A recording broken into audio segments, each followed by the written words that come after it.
Hey everyone, it's Sevi. Welcome to my Boothill guide where we'll be covering Boothill's kit and gameplay, Eidolons, Relic and Litecoin builds, team synergies, tips, and more to help you better understand this smooth son of a nice lady. And a quick note that the footage and testing here is from the Creator Experience server, so there may still be some changes in the final version update, but they should be very minor if ever. With that, let's get started. Dangerous? Well, fudge. Dangerous for who?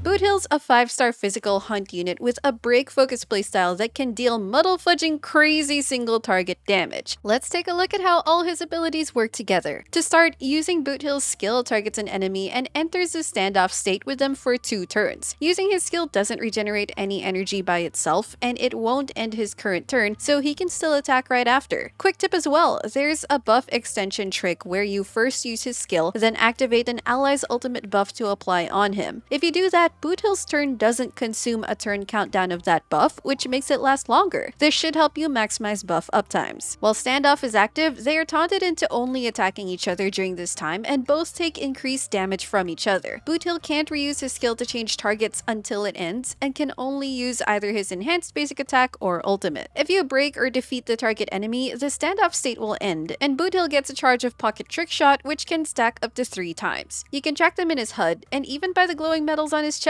And once you gain these trick shots, they will not disappear in battle. If you simultaneously break and defeat an enemy in the same action, he can actually get 2 trick shots right away. It doesn't necessarily have to be Boothill as well, but even an ally breaking an enemy that's in standoff will still allow Boothill to gain trick shots. Ramping up his trick shots is a very important gameplay aspect because it massively buffs his enhanced basic attack. By default, Boothill's enhanced basic attack is a barrage of gunshots, and the physical damage scales on his attack. It generates 30 energy instead of the usual 20 for basic attacks, but it won't generate a skill point. The attack multiplier isn't very impressive in itself, but that's where the trick shot charges come in. If Boothill uses his enhanced attack while he has trick shots against a broken target, it deals an extra break damage instance at the end. The damage calculation is based on how much physical break damage he can deal to that enemy, and more trick shots equals a bigger multiplier. If you're not familiar with break mechanics, know that break damage is not affected by attack, crit, or damage percent stats. Instead, what's more relevant are Boothill's level, his break effect stat, and defense, resistance, and vulnerability debuffs that are in effect. Also, the enemy's maximum toughness affects the break's base damage, so you'll notice that the damage scales higher against elites or bosses with big toughness bars. Additionally, each stack of pocket trick shot increases his enhanced attack's toughness reduction by 50%. This can stack up to 3 times or a 150% increase from the original value. More toughness damage means he can break enemies faster, to open his DPS windows more frequently, especially elites and bosses with big toughness bars, or max out his trick shot stacks faster. Boothill's ultimate is also there to help with breaking. It costs 115 energy, and using it implants a physical weakness debuff to a single target for 2 turns, deals attack scaling damage and physical toughness damage, and delays the enemy's action by a certain amount. Opening weakness opportunities, especially against non-physical weak targets, is definitely useful to help ramp up his trick shot sooner and inflict breaks. The delay effect can also have really nice benefits, particularly with survivability and extending the break window by pushing the enemy's next action down the queue. Note as well that during standoff, his ultimate can freely target anyone. So aside from using it on the same target, you can have some cases where you can instead use it on another enemy you want to set up for breaking. If you use his ultimate to kill or break the standoff target first before using his enhanced basic, that makes him win the standoff and his turn still won't have ended. Boothill will then have to reuse his skill, which gives him an opportunity to get trick shot again. You can switch between targets or get trick shot sooner if needed this way. However, it burns through skill points more quickly, so be wary of intentionally or accidentally doing this. Anyway, you can see that a big aspect of his core gameplay is stacking trick shots, breaking enemies efficiently, and popping off with crazy break damage, which is the bigger damage source compared to his regular attack scaling damage. And it's really nice that he has his innate utility of implanting weaknesses for more versatility, especially against non-weak bosses. If you're starting at 0 trick shots, particularly in MOC fights, you generally want to focus on breaking and defeating those squishier minions first to ramp up the stacks and prepare his nuke shots. Having Boothill also deal the weakness break is generally preferable, so he inflicts physical break damage and a bleed dot, which is significant damage especially on bosses, but it's possible to have someone else break depending on the combat scenario. Now let's go over Boothill's ascension traces. For his Ascension 2 trace, his break effect stat now serves a double purpose of boosting his crit stats. 10% of his break effect is converted to crit rate, while 50% is converted into crit damage. This maxes out at 30% crit rate and 150% crit damage, which will require 300% break effect. Factor it in when accounting for his effective crit stats. Remember that crit only affects his regular physical damage, which is lower compared to break damage, but still, that's more damage he can squeeze from him. With the Ascension 4 trace, he gets a 30% damage reduction from other enemies that attack him while he's in the standoff state to help with his survivability. For the Ascension 6 trace, getting a trick shot charge now generates an extra 10 energy. Even if he has max trick shots already, the energy gain thankfully still triggers. If you break and defeat an enemy at the action, it also counts as triggering twice. This can significantly shorten recharge times depending on how fast you get those trick shots, and having his ultimate ready ASAP to set up weaknesses or help with breaking is very helpful. If you use Boothill's technique before a battle, that makes his first skill cast also apply a physical weakness to the target enemy for 2 turns, similar to his ultimate. That's a good way to ensure he can break and ramp up trick shot early on against any weakness type enemies. If you also win a battle in the overworld or simulated universe, regardless of using his technique or not, Boothill will actually retain his trick shot stacks for the next battle. So if you're up against a tough fight, you can pre-stack his trick shots with a prior battle to save the trouble of ramping up. For minor traces, he gets a lot of break effect and a bit of HP and attack, which are just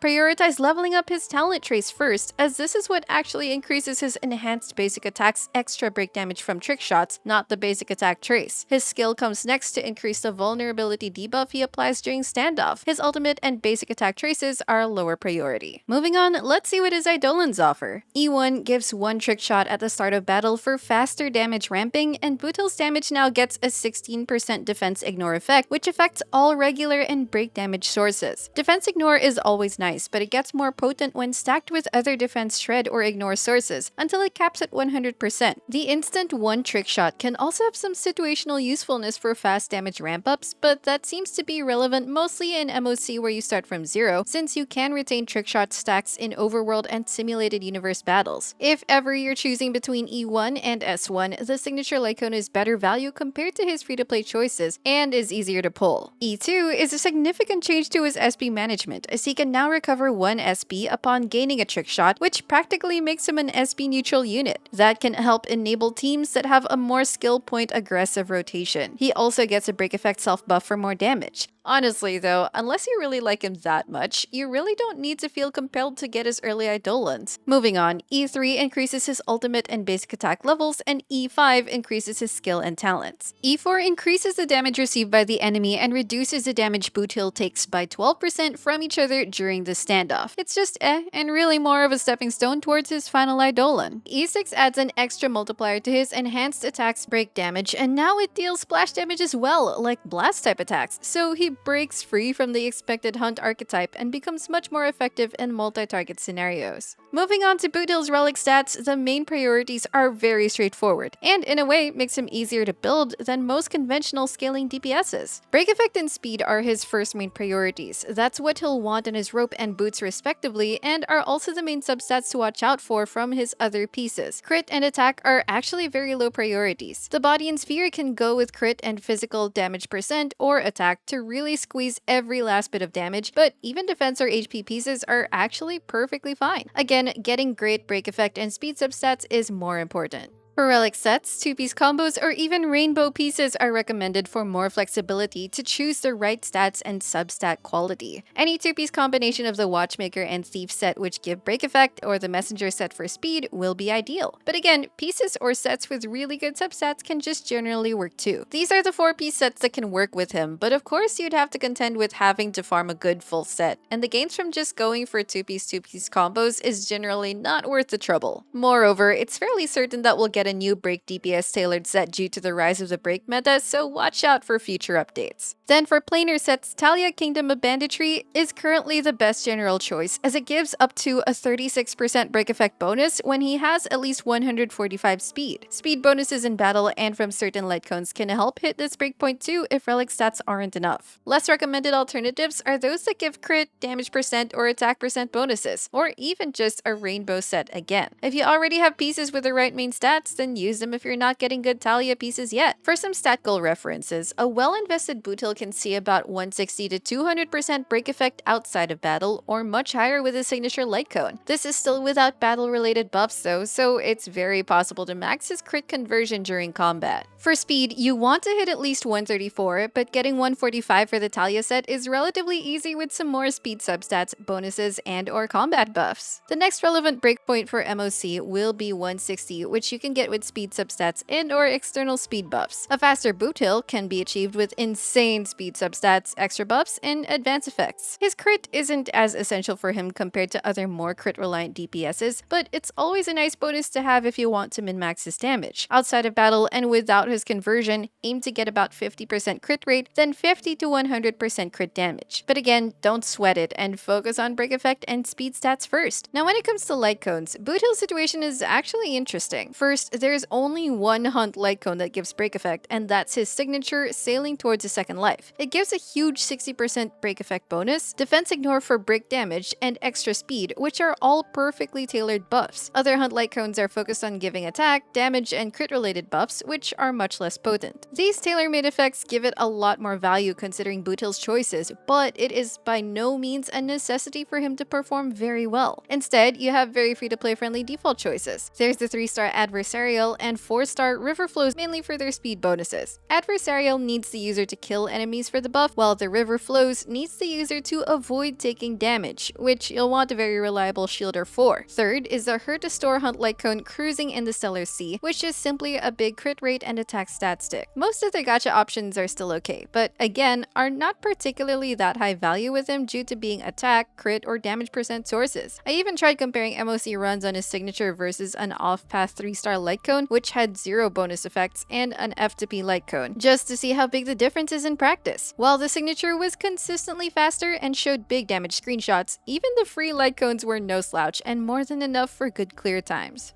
Now let's go over some team building tips and synergies for Boothill. We'll start with some general pointers regarding his break-focused playstyle. Given he really centers around dealing damage while enemies are broken, you want a team that effectively counters enemy weaknesses. He can implant his own physical weakness, which can help a lot, but having the right ally elements as well goes a long way too, of course. Also, E0 Boothill's SP consumption depends on how fast he's breaking and killing enemies. In any case, prepare teammates that can generate sufficient SP. If he has allies that are SP hungry, then all the more you'll need good SP positive allies to balance it out. Then when it comes to buffing his damage, again, Boothill appreciates effects that can also amplify break damage. Those are break effect and resistance penetration buffs, or defense, resistance, and vulnerability debuffs. Speed buffs or advanced forward effects are also very welcome, as more frequent turns easily means more damage dealing actions. Attack, damage, and crit buffs only affect his non-break damage, so they're less potent, but not entirely useless. His teams will generally follow a hypercarry format with supports focused on boosting his damage and keeping him alive. However, there are exceptions, like when using Harmony MC, who can potentially give other allies significant damage dealing capabilities as well as themselves. Or some niche cases of using another sub DPS that complements his break playstyle. No sustain templates are also possible for advanced players aiming for fast MOC runs. Among Harmony supports, Ruan Mei is a premium support for him thanks to her high break related synergies. She increases break efficiency to break faster, gives Boothill very useful break effect, speed, and resistance penetration buffs, and extends break durations to give Boothill a bigger damage window. Another extremely good synergy is with advanced forward effects, most particularly with Bronya. Tuning her to take her turns immediately after Boothill and advance him will effectively double his actions, which is obviously a very potent damage boost, faster breaking potential, and faster energy generation. However, that is going to be a very SP demanding team. Having other fast SP generating teammates will help, as well as Bronya's E1 and or S1. Other advanced forward units can also help to some extent, but Bronya's consistent 100% advances are generally better. Sparkle can be tuned slower than him to give him 50% more turns. Since Boothill already wants to fast build himself, a fast Sparkle build has way less benefits. No surprise as well that Harmony Trailblazer's break related effects highly complements Boothill. Against imaginary weak enemies, Trailblazer's skill can deal a lot of toughness damage for fast breaking. breaking. Then with their ultimate and E4, they can provide a ton of extra break effect for Boothill to enjoy, and Boothill will also deal extra super break damage on top of his own break damage. Harmony Trailblazer can also significantly delay the enemy's next turn with either their A6 passive and or imaginary breaking, and combining that with Boothill's own delay really pushes the enemy down the queue. Most of all, they're free. For notable Nihility supports, Defense Shredder's Pela or Silver Wolf are the usual candidates thanks to their high defense debuffs which amplify break damage and make defense shred and ignore effects more potent. Pela can be a very fast SP generator to help a lot with Boothill's SP hungry teams, while Silver Wolf's weakness implant can make your team's breaking more flexible too. For more unconventional pairings, Luca and Boothill have some niche single target synergy. Luca can take advantage of Boothill's physical implant, and you can let Boothill break the enemies to inflict a very potent bleed break dot on them. Then Luca can inflict his own bleed, and with Luca's own enhanced basic attack, he can detonate both his own bleed plus Boothill's bleed. For sustains, whichever you're most comfortable with will do, but break focused ones can of course have a general advantage. Gallagher as a break sustain is a favorite choice. He can deal a lot of fire toughness damage, be a fast SP generator, and his ultimate debuff also enhances the break damage targets receive, which Boothill will appreciate, but if the sustain can counter enemy weaknesses and has more offensive abilities to help break them faster, like Aventurine or Luocha for imaginary, or Fushuan for quantum, then you can choose accordingly to effectively counter different enemy weaknesses. Sustains that can freeze the enemy like March or Japard or Misha as a pseudo sustain could also be put to use by freezing the enemy while they're broken, thereby extending their broken state. In a similar vein, Welt can also inflict slow, delay, or imaginary breaks to significantly push the enemies down the queue. As always, these team recommendations are not definitive nor exhaustive. Feel free to experiment what works for you. Last are some observations regarding Boothill's auto battle behavior. The nice thing I noticed is that he first prioritizes easy to kill enemy minions to help ramp up his trick shot stacks. Once he had max trick shots, his main targeting priority now seems to be elites and bosses. That's a big relief because otherwise, just going straight up against bosses and elites with no trick shots is obviously bad. Boothill will always reactivate his skill as long as there are skill points. His ultimate is used as soon as it's ready, and it seems to prioritize targeting enemies without a physical weakness. However, it's common to see that the entire team's auto battles breaking might not allow Boothill to gain his trick shot charges or deal damage in an efficient manner. Teammates might use their abilities to break or kill an enemy while Boothill hasn't activated standoff yet, which results in wasted potential stacks. Or there can be a better order of ally abilities that will allow Boothill to be the one to break the enemy, which results in him dealing high break damage, but allies might instead steal the breaking hit. Breaking strategies can have interesting nuances, but it's not surprising that's not something the auto behavior can effectively replicate. Check as well how effective your team's SP generation is, especially if you're using an SP hungry setup. There might be some teammates that can have inefficient auto behavior related to SP usage. For example, Gallagher saves up his ult's advance forward combo until there's an ally at low health, which makes him generate skill points more slowly. Overall, my auto tests were perfectly fine with simple farming tasks or overworld boss battles. In MOC auto runs, the auto battle can take 1 to 3 cycles, slower than my runs depending on the difficulty and how much breaking strategy is involved for a more optimal run. And that's it for my Boothill guide. I've had a forking good time with this Galaxy Ranger, and he's a great way to continue the rise of break DPSs. Let me know if you're planning to pull for him and what you think of him. If this video helped you out, don't forget to leave a like, consider subscribing to my channel if you haven't already, and save a horse, ride a cowboy, and I'll see you all soon. Take care!